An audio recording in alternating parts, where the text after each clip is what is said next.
So I was recently teaching a homebuyers class, and one of the participants in the class made a comment, and she said, "It is so hard for me to comprehend paying so much more money for the exact same thing." I realize that that's kind of a barrier for a lot of people when they're looking at buying a house, is that they start their journey 2 years prior, they see a house, maybe that same house comes back on the market 2 years later, and they go, "Holy crap, that house is selling for so much more money," and the seller literally didn't do anything to it. So I wanted to do a fun thought experiment and just kind of challenge your mindset here, because I guess the question that I would ask all of you, which is the same thing I asked the participant in the class, is what's the alternative? And so let's actually look at this and kind of see these two options. Option one is spend way more money on the house. Option two is we don't do anything and we just keep our money in the bank.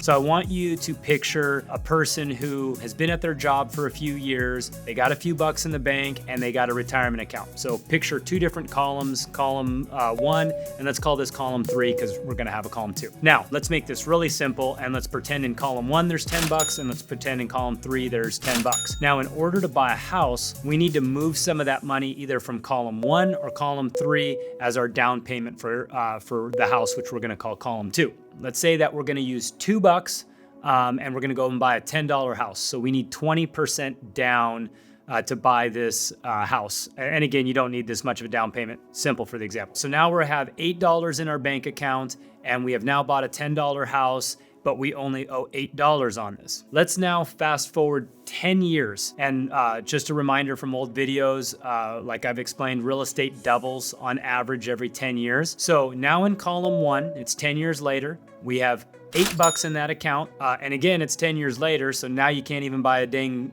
value meal at any fast food restaurant for the $8 that we have left in there. Column two, we now have a $20 house, but we only owe $8 on it. And we have paid this down some in the first 10 years, but let's just say we only owe $8 on it, but it's worth $20. So we have $12 of equity. And then in column three, I won't make you guys do this math.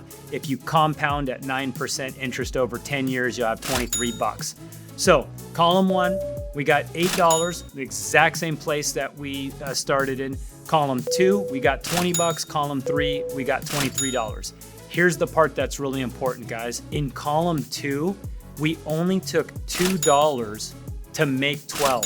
So simply by moving money from one column to another, we 6 times our money. So the question that I'm asking all of you guys is, if that person wouldn't have taken any action, are they better off today by not moving forward and buying a house? Or are they better off by moving some of that money out of their bank account and storing it into the house? That's the question I wanted to ask you guys. So I hope this gets the juices flowing. And if you got questions for me, let me know.